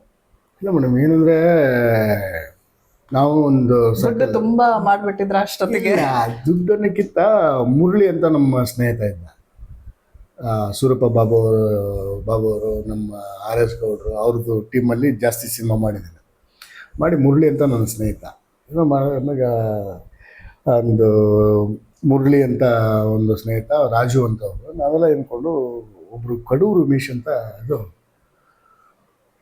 ಜಗದೀಶ್ ಅಂತ ಸಾರ್ವಭೌಮ ಪ್ರೊಡ್ಯೂಸರು, ಶಿವಣ್ಣನ ಹಾಕೊಂಡು ಒಂದು ಸಾರ್ವಭೌಮ ಸಿನಿಮಾ ಮಾಡಿದ್ರು. ಅವರೆಲ್ಲ ಸಪೋರ್ಟ್ ಇಟ್ಕೊಂಡು ಒಂದು ಸಿನಿಮಾ ಮಾಡೋಣ ಹಂಗೆ ಅಂತಂದಾಗ ದರ್ಶನ್ ಅವ್ರನ್ನ ಇಟ್ಕೊಂಡು ಕಿಟ್ಟಿ ಮಾಡೋಣ ಅಂತ ಪ್ಲಾನ್ ಮಾಡಿದ್ವಿ. ಓಕೆ. ನಾನು ಆವಾಗ ನನ್ನ ಮೈಂಡ್ಸೆಟ್ ಏನಿತ್ತು, ನೀವು ಕೇಳಿದ ಪ್ರಶ್ನೆನೇ, ನಾನೊಬ್ಬ ಟೆಕ್ನಿಷಿಯನ್ನು, ನಿರ್ಮಾಪಕ ಅಂತ ಹೆಸರು ಬಂದುಬಿಟ್ರೆ ನನಗೆ ಕಷ್ಟ ಆಗ್ಬಿಡುತ್ತೆ. ನಾನು ಎಲೆ ಮರೆ ಕಾಯಾಗಿ ನನ್ನ ಕಾಯಕ ನಾನು ಮಾಡ್ತಾಯಿರ್ತೀನಿ, ನಂದು ಏನು ಸೇರಿದೆ ನಾನು ಇನ್ವೆಸ್ಟ್ ಮಾಡೋಣ ಅಂತ ಕಿಟ್ಟಿ ಅಂತ ಒಂದು ಸಿನಿಮಾ ದರ್ಶನ್ ಅವರು ಮಾಡಿದ್ವಿ. ಅದು ಅಲ್ಲಿಂದ ಆಗಿದೆ. ಅದಾದಮೇಲೆ ಇನ್ನೊಂದು ಮಾಡೋಕ್ಕೆ ಹೋಗಿ ಆಮೇಲೆ ಅನುಜಿನಾಯವ್ರ ಜೊತೆ ಸೇರ್ಕೊಂಡು ನಂದಾದೀಪ ಅಂತ ಒಂದು ಸಿನಿಮಾ ಮಾಡಿದ್ವಿ, ಶ್ರುತಿ ದೇವರಾಜ್ ಅವರು. ಅದಾದಮೇಲೆ ಒಂದು ಗಜೇಂದ್ರ ಅಂತ RM ಗೌಡ್ರು, ನಾನು JJ ಕೃಷ್ಣ ಅವ್ರ ಡೈರೆಕ್ಷನ್ನು ಮತ್ತು ಕ್ಯಾಮ್ರಾಮನ್ ಅದರಲ್ಲಿ ಒಂದು ಗಜೇಂದ್ರ ಅಂತ ಒಂದು ಸಿನಿಮಾ ಮಾಡಿದ್ವಿ. ಅಂದರೆ ನಾವು ಇಷ್ಟು ವರ್ಷ ಇದ್ದೀವಿ, ಏನೋ ಮಾಡಿದ್ದೀವಿ, ಸಕ್ಸಸ್ ಅಂತ ಬಂದಾಗ ಭಾಳ ಜನ ತಲೆ ಕೆಡೋದು, ಅದು ನಾವು ಒಬ್ಬರು. ಈ ಸಿನಿಮಾಗಳಿದ್ದಾಗ ನಾವು ಏನೋ ಪ್ರಯತ್ನಿಸ್ತಾ ಇದ್ದೀವಿ, ನಾವು ಏನು ಪ್ರಯತ್ನ ಮಾಡೋಣ, ನಾವು ಲೈಫಲ್ಲಿ ಏನೋ ಸಾಧನೆ ಮಾಡೋಣ, ಸೆಟ್ಲ್ ಆಗೋಣ, ಒಂದು ಪ್ರತಿಯೊಬ್ಬ ಟೆಕ್ನಿಷಿಯನ್ಸ್ಗೂ ಇರುತ್ತೆ. ಈಗ ನಮ್ಮ ಸಿನಿಮಾ ಜೀವನ ಹೆಂಗಂದರೆ 3 ತಿಂಗಳು ಕೆಲಸ ಇದ್ದರೆ 6 ತಿಂಗಳು ಕೆಲಸ ಇರಲ್ಲ. 6 ತಿಂಗಳು ಕೆಲಸ ಇಲ್ಲದಿರುವಾಗ ಸಾಲ ಮೈಸೂಲ ಮಾಡ್ಕೊಂಡು ಜೀವನ ಮಾಡಿರ್ತೀವಿ. 3 ತಿಂಗಳು ಕೆಲಸ ಬಂದಾಗ ಅಲ್ಲಿ ಸರಿ ಮಾಡ್ತೀವಿ. ಮತ್ತೆ ಇನ್ನೊಂದು ಸಿನಿಮಾ ಸಿಕ್ಕಾಗಲೇ ಹೊಸ ಜೀವನ ಶುರು. ಆ ಥರನೇ ಇಷ್ಟು ವರ್ಷ ಜರ್ನಿ ಬಂದಿದ್ದು. ಆ ಥರದ್ದು ಏನೋ ಒಂದು ಮಾಡೋಣ, ಅಟ್ಲೀಸ್ಟ್ ಒಂದು ಒಂದು ಸ್ವಂತ ನೆರಳು ಮಾಡ್ಕೊಳ್ಳೋಣ, ಅಥವಾ ಒಂದು ಮಕ್ಕಳಿಗೆ ಎಜುಕೇಷನ್ ಕೊಡಿಸ್ಬೋದು, ಅಥವಾ ಏನೋ ಒಂದು ಸೇಫ್ಟಿ ಮಾಡ್ಕೊಳ್ಳೋಣ ಒಂದು ಉದ್ದೇಶದಿಂದ ಈ ಥರದ್ದೊಂದು ಪ್ರಯತ್ನಗಳು ಪಡ್ತೀವಿ. ಅದ್ರಲ್ಲಿ ನಾನು ಒಬ್ಬ ಮಾಡಿದ್ವಿ. ಬಟ್ ಭಗವಂತ ಹೆಚ್ಚಿಗೆ ಎಲ್ಲೋ 100ಕ್ಕೆ ನಮ್ಮ ಟೆಕ್ನಿಷಿಯನಲ್ಲಿ ಸಕ್ಸಸ್ ಆದವರು. ನಾವು ಟೆಕ್ನಿಷಿಯನ್ ಆಗೇ ಇರೋ ಬಡವ ನೀವು ಮಡಗದಂಗಿರೋ ಅಂತ ದೇವ್ರು ನಮ್ಮನ್ನು ಮತ್ತೆ ಅದೇ ಒಂದು ಇದು ಮಾಡಿದ. ಅದಕ್ಕೆ ನಾವು ಒಂದು 2-3 ಪ್ರಯತ್ನ ಪಟ್ವಿ, ಕೈ ಸುಟ್ಕೊಂಡ್ವಿ. ಬೇಡಪ್ಪ, ಅಂದ್ರೆ ನಿಮಗೆ ನಾನು ಯಾಕೆ ಕೇಳಿದೆ, ಭಾಳ ಜನ ನಿರ್ಮಾಪಕರು ದುಡ್ಡಿರೋರು ಸಿನಿಮಾ ಮಾಡಿದ್ರು ಅನುಭವರು ಯಾಕೆ ಸಿನಿಮಾ ಮಾಡ್ತಾ ಇಲ್ಲ ಅಂದ್ರೆ ಇದೇನೆ. ನಾವು ಇನ್ವೆಸ್ಟ್ಮೆಂಟ್ ಮಾಡಿ ಬಾಗಲಕಾಯಿ ಪರಿಸ್ಥಿತಿ ನಮ್ಗೆ ಯಾಕೆ? ನಾವು ನೆಮ್ಮದಿಯಾಗಿದ್ದೀವಿ. ಅಥವಾ ಈ ಏಜಲ್ಲಿ ಅಥವಾ ನಾವು ಈಗೇನೋ ದುಡಿಕೆ ಒಂದು ನಿರ್ಧಾರ, ಒಂದು ಸಿನಿಮಾ ಏನೋ ಮಾಡಿ ಹೆಚ್ಚು ಕಡಿಮೆ ಆಗ್ಬಿಟ್ರೆ ನಮ್ಮ ಹೆಂಡ್ರು ಮಕ್ಕಳ ಪರಿಸ್ಥಿತಿ ಏನು? ಅಟ್ಲೀಸ್ಟ್ ಈಗ ಸ್ವಂತ ಮನೆಯಲ್ಲಿ ನೆಮ್ಮದಿಯಾಗಿ ನರಳಿದ್ದಾರೆ, ಅವ್ರನ್ನೂ ಬೀದಿಗೆ ತರ್ತೀವಿ ಒಂದು ಭಯ. ಈಗ ಕೋಟಿ ಅನ್ನೋದು ಭಾಳ ಸರಳ ಆಗ್ಬಿಟ್ಟಿದೆ. ಮಾತೆತ್ತಿರ 50 ಕೋಟಿ 100 ಕೋಟಿ ಪ್ಯಾನ್ ಇಂಡಿಯಾ. ಆಮೇಲೆ ನಮಗೆ ಪ್ಯಾನ್ ಇಂಡಿಯಾ ಆದಾಗಿಂದ ಇನ್ನೊಂದು ಥರ ಡ್ರಾಬ್ಯಾಕ್. ಮೊದಲು ಅಟ್ಲೀಸ್ಟು ನಮ್ಮ ಹೀರೋಗಳದ್ದು ಒಂದು ವರ್ಷಕ್ಕೆ 4-5 ಸಿನಿಮಾ ಬರೋದು. ಶಂಕರ್ ನಾಗ್ ಸರ್ದು ಇದ್ದಾಗ 6 ಸಿನಿಮಾ ಬರೋದು, ಅನಂತ್ ನಾಗ್ ಸರ್ದು 4 ಸಿನಿಮಾ ಬರೋದು, ಪ್ರಭಾಕರ್ ಸರ್ದು 6 ಸಿನಿಮಾ ಬರೋದು, ಅಂಬರೀಷ್ ಸರ್ದು ಒಂದು 8 ಸಿನಿಮಾ ಬರೋದು. ಆ ಥಿಯೇಟ್ರ್ ಫೀಲ್ಡಿಂಗು ಚೆನ್ನಾಗಿರೋದು. ಆಮೇಲೆ ಟೆಕ್ನಿಷಿಯನ್ಸಿಗೆ ಕೆಲಸ ಚೆನ್ನಾಗಿತ್ತು. ಪ್ರಭಾಕರ್ ಸರ್ ಇರ್ಬೋದು, ರಾಜ್ಕುಮಾರ್ ಸರ್ದು ಮಿನಿಮಮ್ 2 ಸಿನಿಮಾ, ರವಿ ಸರ್ದು ಒಂದು 3 ಸಿನಿಮಾ. ಅಂದರೆ ಇಂಡಸ್ಟ್ರಿ ಬ್ಯುಸಿಯಾಗಿತ್ತು. ಈಗ ಥಿಯೇಟ್ರಿಗೆ ಸಿನಿಮಾ ಇಲ್ಲ ಅಂತ ಎಕ್ಸಿಬಿಟ್ರ್ ಕಷ್ಟಪಡ್ತಾರೆ, ಆ ಡಿಸ್ಟ್ರಿಬ್ಯೂಟ್ರಿಗಂತೂ ಇದು ಕ್ಯಾರೆಕ್ಟ್ರೇ ಇಲ್ಲ. ಈ ಟೆಕ್ನಿಷಿಯನ್ಸ್ಗೆ ಎಲ್ಲಿದೆ? ವರ್ಷಕ್ಕೆ ಒಂದು ಸಿನಿಮಾ ಸ್ಟಾರ್ಟ್ ಆಗಿಬಿಟ್ರೆ ಫಿನಿಷ್ ಮಾಡೋಕೆ 1 ವರ್ಷ. 1 ವರ್ಷದಲ್ಲಿ 2 ಲಕ್ಷ ಮೇಕಪ್ಪಿಗೆ ಮಾತಾಡಿದ್ರೆ ಶೆಡ್ಯೂಲ್ಗೆ 10,000 20,000 ಇಸ್ಕೊಂಡ್ಬಿಟ್ರೆ ಮನೆ ಬಾಡಿಗೆ ಕೊಡೋಕ್ಕೆ ಸರಿ ಹೋಗ್ಬಿಡುತ್ತೆ. ಮಿಕ್ಕಿ ಜೀವನ ಹೆಂಗೆ ಮಾಡೋದು? ಅಂದರೆ ಅವಾಗೆಲ್ಲ 45 ದಿವಸ 60 ದಿವಸ ಏನೋ ಪ್ರೇಮಲೋಕ ಅಂತ ಸಿನಿಮಾ ಇದ್ರೆ ಒಂದು 100 ದಿನ 3 ತಿಂಗಳು ಈ ಥರ ಒಂದು ಫೀಲ್ಡ್. ಅವಾಗ ಎಲ್ಲರೂ ಹ್ಯಾಪಿಯಾಗಿದ್ರು, ಎಲ್ಲರೂ ಬ್ಯುಸಿ ಇದ್ರು, ಎಲ್ರಿಗೂ ಗೌರವನೇ ಇತ್ತು ಒಬ್ರಿಗೊಬ್ರಿಗೆ. ಈಗೇನಿಲ್ಲ, ದುಡ್ಡಿನ ಮುಂದೆ ಯಾರಿಗೂ ಗೌರವ ಇಲ್ಲ, ಪ್ರತಿಯೊಂದು ದುಡ್ಡೇ. ಈಗ ಹಾಗಾಗಿ ನಿಮಗೆ ರೆಸ್ಪೆಕ್ಟ್ನ ಹುಡ್ಕೋದಲ್ಲಿ. ಈಗ ನಾನೇ ಮೇಕಪ್ ನಾನು ಹೇಳ್ತೀನಿ, ಸರ್ ನಾನು ಮೇಕಪ್ ನಾನು ಸರ್ ಹಿಂಗೆ ಮಾಡ್ತೀನಿ, ಒಳ್ಳೇದು ಮಾಡ್ತೀನಿ, ಈ ಕೇಳಿದ ಗೆಟಪಲ್ಲಿ ಮಾಡಿಕೊಡ್ತೀನಿ. ನೀನು ಎಷ್ಟು ಸಂಬಳ ಅದಕ್ಕೆ ಫಸ್ಟ್ ಹೇಳು. ನಿಂಗೆ ಗೆಟಪ್ಸು ಕತೆನೋ ಸೆಕೆಂಡ್ ಆಮೇಲೆ ಮಾತಾಡೋ. ಅವನು 25,000 ಕಳಿದಾನೆ, ನೀನು 15,000ಕ್ಕೆ ಮಾಡ್ತೀಯಾ? ಅವನ ಹತ್ರ ಬಂದು ಟೆಕ್ನಿಷಿಯನ್ನು ಅವನು ಏನು ಕೆಪಾಸಿಟಿ ಇದೆ, ಅವನ ಹತ್ರ ಏನು ನಾವು ವರ್ಕ್ ಕಲೆಕ್ಟ್ ಮಾಡಬೇಕು, ನನ್ನ ಸಬ್ಜೆಕ್ಟಿಗೆ ಅವನು ಆಪ್ಟ್ ಆಗಿದಾನ, ಕೆಲಸಗಾರನ, ಸಂಬಳ ದುಡ್ಡು ಮೇಲೆ ಈ ಕೆಲಸ ಹೆಂಗೆ ಮಾಡ್ತೀವೋ ಸೆಕೆಂಡ್ರಿ. ಈ ಥರ ಆದಾಗ ನಿಮ್ಗೆಲ್ಲಿ ಒಂದು ಇದು ಸಿಗುತ್ತೆ. ಈಗ ನಿಮ್ಮ ಎಲ್ಲ ಅನುಭವದ ಮೇಲೆ ಇತ್ತೀಚಿನ ಒಂದು ಟ್ರೆಂಡ್ ಏನಂದ್ರೆ ಸಿನಿಮಾಗಳು ರಿಲೀಸ್ ಆಗುತ್ತೆ, ಅದ್ರ ಜೊತೆಗೆ ಒಂದಷ್ಟು ಹಳೆ ಸಿನಿಮಾಗಳು ರಿಲೀಸ್ ಆಗುತ್ತೆ. ಸೊ ನಿಮ್ಮ ಒಂದು ಅನುಭವದ ಪ್ರಕಾರ ನೀವು ಹೇಳಿದಾಗ ಅನುಭವ ಸಿನಿಮಾವನ್ನ ರಿಲೀಸ್ ಮಾಡಿದ್ರಿ ನೀವು. ಯಾಕೆ ಮಾಡಿದ್ರಿ? ಅಥವಾ ಆ ಟ್ರೆಂಡ್ ಅನ್ನ ಆಕ್ಚುಲಿ ಒಂದ್ ರೀತಿಯಲ್ಲಿ ನೀವು ಕೂಡ ಕ್ರಿಯೇಟ್ ಮಾಡಿದ್ರ ಆಗಲ್ಲೇ ಅಂತ ಹೇಳ್ಕೊಂಡು? ಅದು ಒಂದು ನನ್ನ ಸೋಲಿನ ಬಳಿಕ ಒಂದು ಪ್ರಯತ್ನ. ನಾನು ಗಜೇಂದ್ರ ಸಿನಿಮಾ ಮಾಡಿದ ಮೇಲೆ ಏನ್ ಮಾಡ್ಬೇಕು, ಯಾಕೆಂದ್ರೆ ಒಂದ್ಸತಿ ಪ್ರೊಡ್ಯೂಸರ್ ಆದ ನಾನು ಹೇಳ್ದೆ ಆವಾಗಲೇ ಕಿಟ್ಟಿ ಸಿನಿಮಾ ಮಾಡೋಕೆ ಹೆಸರು ಹಾಕೊಂಡಿರ್ಲಿಲ್ಲ ಅಂತ. ಕಾರಣ ನಾನು ಟೆಕ್ನಿಷಿಯನ್ ಆಗಿ ಎಕ್ಸ್ಪೋಸ್ ಆಗಬಾರ್ದು ಅನ್ನೋ ಕಾರಣಕ್ಕೆ ನಾನು ಆ ಥರ ಮಾಡಿದೆ. ಗಜೇಂದ್ರ ಸಿನಿಮಾಗೆ ನಾನು ಹೆಸರು ಹಾಕ್ಕೊಂಡೆ. ಹೆಸರು ಹಾಕೊಂಡು ಮಾಡಿದೇನಾಯಿತು, ಸಿನಿಮಾ ಒಂದು ರೇಂಜ್ಗೆ ನಾವು ರಿಲೀಸ್ ಮಾಡಿದ್ದು ರಾಂಗೋ ಏನೋ ವರ್ಕ್ ಆಗಲಿಲ್ಲ. ಸೊ ನೆಕ್ಸ್ಟ್ ಏನಾಯಿತು, ಮೇಕಪ್ ಕೆಲಸ ಕೇಳೋಕ್ಕೆ ಎಲ್ಲ ಮ್ಯಾನೇಜರ್ಗಳಿಗೆಲ್ಲ ಫೋನ್ ಮಾಡಿದಾಗ ಏನು ನೀವೇ ಅನ್ನೋದಾದ್ರು, ನಿಮ್ಗೇನು ಕೆಲಸ, ನೀವೇನಣ್ಣ ಇನ್ನೊಂದು ಪ್ರೊಡಕ್ಷನ್ ಯಾವ ಮಾಡ್ತೀರಾ ಹೇಳಿ ಅಂತ ಈ ಥರ ನನಗೆ ಆನ್ಸರ್ಗಳು ಕೊಡೋಕ್ಕೆ ಶುರು ಮಾಡಿದ್ರು. ನಾನು ಜೀವನ ಮಾಡೋದೇ ಕಷ್ಟ ಆಗೋದು ಬೆಂಗಳೂರಲ್ಲಿ. ನನ್ನ ಫ್ಯಾಮಿಲಿ ಮೇಂಟೈನ್ ಮಾಡೋದು, ಮತ್ತೊಂದು ಬಾಡಿ ಯಾರು ಕೇಳಿದ್ರು ಇದೇ ಹೇಳೋರು, ನಾನು ಯಾಕಾದ್ರೂ ಸಿನಿಮಾ ಮಾಡಿದೆ, ನನಗೆ ಬೇಕಾಗಿತ್ತಾ ಇದು. ಆಮೇಲೆ ಮನೆಯಲ್ಲಿ ಕೂಡ ನನಗೆ ಟಾರ್ಚರ್ ಶುರು ಮಾಡಿದ್ರು, ನಿಮಗೆ ಬೇಕಾಗಿತ್ತಾ, ಬಡವ ನೀವು ಮಡಗದಂಗೆ ಅಂತ ನಿಮ್ಮ ಜೀವನ ನೀವು ಮಾಡ್ಕೊಂಡಿದ್ರೆ ಈಗ ನೀವು ಮಾಡಿದ ತಪ್ಪಿಗೆ ನಾವು ಕೂಡ ಸಫರ್ ಆಗ್ತಾ ಇದ್ದೀವಿ ಅಂತ ಒಂದಿಷ್ಟು ಅವರು ಬೇಜಾರು ಮಾಡಿಕೊಂಡ್ರು. ಎಲ್ಲ ಹಾಗೆ ನಾನು ಏನೋ ಒಂದಾದಾಗ ಒಂದು ಸಿಂಪಲ್ಲಾಗಿ ಒಂದು ಲವ್ ಸ್ಟೋರಿ, ಒಂದು ಫ್ರೆಂಡ್ಸ್ ಜೊತೆಗೆ ನೋಡೋಕೆ ಹೋದಾಗ ಸಿನಿಮಾನೇ ನನಗೆ ಇಂಪ್ರೆಸ್ ಆಗಿದ್ದು. ಡಬಲ್ ಮೀನಿಂಗ್ಸು ಮತ್ತೊಂದು ಕಲೆಕ್ಷನ್ ಪಾಯಿಂಟಿಂದ ಜನ ಎಂಜಾಯ್ ಮಾಡ್ತಾಯಿದ್ರು. ಈ ಸಿನಿಮಾನ ಇಷ್ಟೊಂದು ಎಂಜಾಯ್ ಮಾಡ್ಬೇಕಾದ್ರೆ ಒಂದು 30 ವರ್ಷದಿಂದ ನಾನೇ ಒಂದು ಮೇಕಪ್ ಅಸಿಸ್ಟೆಂಟಾಗಿ ಮಾಡಿದ ಕೆಲಸ ಕಾಶಿನಾಥ್ ಅವ್ರದ್ದು. ಅದನ್ನು ಮಾಡಿದರೆ ಹೆಂಗಿರ್ಬಾರ್ದು ಅಂತ ಒಂದು ಇಮೇಜ್ ಬಂದು ಕಾಶಿನಾಥ್ ಸರ್ ಸಪೋರ್ಟ್ ತೊಗೊಂಡು ಅದನ್ನು 35mm ಇರೋದನ್ನು ಸಿನಿಮಾಸ್ಕೋಪ್ ಕನ್ವರ್ಟ್ ಮಾಡಿ DI ಮಾಡಿ ಡಿಜಿಟಲ್ ಮಾಡಿಸಿ 5.1 ರಿಲೀಸ್ ಮಾಡಿ ತುಂಬ ಒಳ್ಳೆ ರೆಸ್ಪಾನ್ಸ್ ಸಿಕ್ತು. ಅದರಿಂದ ಮತ್ತೆ ಒಂದು ಮರು ಜೀವನ ಶಿವರಾಯ್ತು. ಸೂಪರ್. ಆಕ್ಚುಲಿ ನೀವು ಫ್ರಮ್ ದ ಬಿಗಿನಿಂಗ್ ಅದು ಏನಂದ್ರೆ ಸೌತ್ ಇಂಡಿಯಾದಲ್ಲೇನೆ 35mm ಸಿನಿಮಾಸ್ಕೋಪ್ ಮಾಡಿ ಡಿಜಿಟಲ್ ಮಾಡಿದ್ದು ಫಸ್ಟ್ ನಾನು. Very nice, super. ಅದಾದ್ಮೇಲೆ ಕಸ್ತೂರಿ ನಿವಾಸ ಅವು ಇವು ಬೇರೆ ಸಿನಿಮಾಗಳು ಬಂತು, ಆಮೇಲೆ ಬೇಕಾದಷ್ಟು ಬಂತು. ಬಟ್ ಕಸ್ತೂರಿ ನಿವಾಸ, ಸತ್ಯಹರಿಶ್ಚಂದ್ರ, ಅನುಭವ ಒಂದು ಸಕ್ಸಸ್ ಕಂಡ ಸಿನಿಮಾಗಳು. ಆ ಥರ ರಿಲೀಸ್ ಮಾಡಿ 35mm ಸಿನಿಮಾಸ್ಕೋಪ್ ಮಾಡಿ ಮಿಕ್ಕಿದ್ವೆಲ್ಲ ಒಂದು ರೇಜ್ಗೆ ಹೋಗಿ ಇದು ಮೇಕಪ್ಪಲ್ಲಿ ಕೂಡ ನಮ್ಮದೊಂದು ಬೇರೆ ಥರ ಇದೆ. ಕನ್ನಡ ಇಂಡಸ್ಟ್ರಿಯಲ್ಲಿ ಒಂದೇ ದಿನ 4 ಸಿನಿಮಾ ನಾನು ಮೇಕಪ್ ಮ್ಯಾನು ಪೂಜೆ ಆಗಿದ್ದು. ಸೂಪರ್. ಒಂದೇ ದಿನಕ್ಕೆ 4 ಸಿನಿಮಾ ಮುಹೂರ್ತ 4 ಸಿನಿಮಾಗಳಿಗೆ ನಾನೇ ಮೇಕಪ್ ಮ್ಯಾನ್. 22 ಜನ ಹುಡುಗರು ಇಟ್ಕೊಂಡಿದ್ದೆ ನಾನು ಅಸಿಸ್ಟೆಂಟ್. ಒಂದು ನಾಗರಾವು ಇದರಲ್ಲಿ ಬೆಸ್ಟ್ ಕ್ಲಬ್ಬಲ್ಲಿ, ಇನ್ನೊಂದು ಶಿವರಾಜ್ ಕುಮಾರ್ ಜಗ್ಗೇಶ್ ಅವ್ರದ್ದು ಜೋಡಿ, 2 ರಾಕ್ಲೈನ್ ಪ್ರೊಡಕ್ಷನ್ ಅವ್ರದ್ದು, ರಾಕ್ಲೈನ್ ವೆಂಕಟೇಶ್ ಸರ್ದು, ಅವೆರಡು ಪ್ರೊಡಕ್ಷನ್. ಇನ್ನೊಂದು ಕಡೆ ಕಚ್ಚಗುಳಿ ನಮ್ಮ ಹೈಗ್ರೌಂಡ್ ಪೊಲೀಸ್ ಸ್ಟೇಷನ್ ಹತ್ರ ಪ್ಯಾಲೇಸ್ ಗ್ರೌಂಡು, ಕಾಶಿನಾಥ್ ಅವರು, ದೇವರಾಜ್ ಅವರು. ಇನ್ನೊಂದು ಸಿನಿಮಾ ಚಾಬರಿ ಹೌಸು, ಎಲ್ಲಿ ಸದಾಶಿವನಗರ, ಸುದೀಪ್ ಅವರು, ವಾಲಿ. 4 ಸಿನಿಮಾನು ಅಟೆಂಡ್ ಮಾಡಿ ಹೆಚ್ಚು ಕಡಿಮೆ ಒಂದು 15 to 16 days ಸರ್ಕಸ್ ಮಾಡಿ ಕಡೆಗೂ 22 ಜನ ಹುಡುಗರು ಮೇಂಟೈನ್ ಮಾಡಿ, ಆಮೇಲೆ ಒಂದೊಂದೇ ಶೆಡ್ಯೂಲ್ ಪ್ಯಾಕಪ್ ಆದವು. ಆಮೇಲೆ ಬೇರೆ ಬೇರೆ ಡೇಟ್ಗೆ ಅದು 4 ಸಿನಿಮಾ ಫಿನಿಶ್ ಮಾಡಿದೆ. ಅದು ಒಂದು ಮೋಸ್ಟ್ಲಿ ಸೌತ್ ಇಂಡಿಯಾದಲ್ಲೇ ನಾರ್ತಲ್ಲಿ ಗೊತ್ತಿಲ್ಲ, ಸೌತಲ್ಲಿ ಮೋಸ್ಟ್ಲಿ ಇದೆ ಫಸ್ಟ್ ಒಬ್ಬ ಮೇಕಪ್ ಮ್ಯಾನ್ 4 ಸಿನಿಮಾ ಈ ಥರದ್ದು. ಅಂದ್ರೆ ಎಷ್ಟು ಬ್ಯಾನರ್ಗಳು ಆ ಪ್ರೊಡ್ಯೂಸರ್ ಡೈರೆಕ್ಟರ್ಗೆ ನಮ್ಮ ಮೇಲಿದ್ದ ಒಂದು ನಂಬಿಕೆ, ಪ್ರೀತಿ, ಆ ಒಂದು ಇದಕ್ಕೆ ಸಹಕಾರ ಕೊಟ್ಟು ನಾನು ಮಾಡಿದೆ. Very nice sir, very nice talking to you. ಇದನ್ನ ಬಿಟ್ಟು ಇನ್ನೊಂದು ಅಷ್ಟು ವಿಚಾರಗಳಿದೆ, ಒಂದಷ್ಟು ವಿಚಾರ ಸ್ಕ್ರೀನ್ ಮುಂದೆ ಶೇರ್ ಮಾಡ್ಕೊಳಕ್ಕಾಗಲ್ಲ. ಬಟ್ ಅವರ ಅನುಭವಗಳು ಅನುಭವ ಪಡೆದು ಕಳ್ಕೊಂಡ ಮೇಲೇನು ಅನುಭವ ಸಿನಿಮಾದಿಂದ ಮತ್ತೆ ಅವರು ಮೇಲೆದ್ದು ಬಂದಿದೆ ಒಂದು ಸೂಪರ್ ಸ್ಟೋರಿ.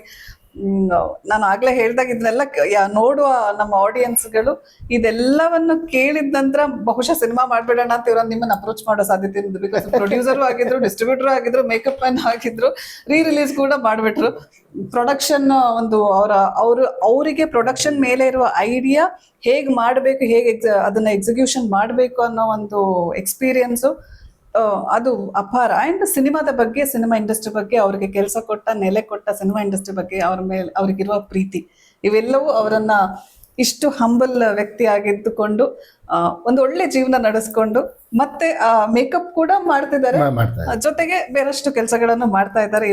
ಇವರಿಗೆ ಇನ್ನಷ್ಟು ದೇವರ ಆಯುಷ್ ಆರೋಗ್ಯ ಕೊಟ್ಟು ಸಿನಿಮಾ ಇಂಡಸ್ಟ್ರಿ ಇನ್ನಷ್ಟು ಸಕ್ರಿಯವಾಗಿ ತೊಡಗಿಕೊಳ್ಳಿ. ಸರ್, ನೀವು FMCಯಲ್ಲಿ ನಡೆಯುವಂಥ ಕಾರ್ಯಕ್ರಮಗಳನ್ನು ನೋಡಿರ್ತೀರಿ. ನಮ್ಮ ಉದ್ದೇಶ ಕೂಡ FMCಯಲ್ಲಿ ಯಾವುದೇ ಒಂದು ಶಾರ್ಟ್ ವಿಡಿಯೋ ಮಾಡೋದು ಅಥವಾ ವೈರಲ್ ಮಾಡೋದಲ್ಲ.